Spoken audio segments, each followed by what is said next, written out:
चन्द्राम् हिरण्मयीम् लक्ष्मीम् जातवेदो महावः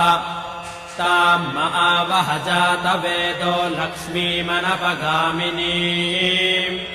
यस्याम् हिरण्यम् विन्देयम् गामश्वम् पुरुषानहम् अश्वपूर्वाम् रथमध्याम् हस्तिनादप्रबोधिनीम् श्रियम् देवीमुपह्वये श्रीर्मा देवीर्जुषताम्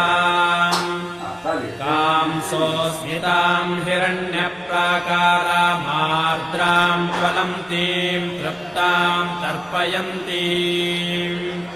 पद्मे स्थिताम् पद्मवर्णाम् तामिहो बह्वये श्रियम्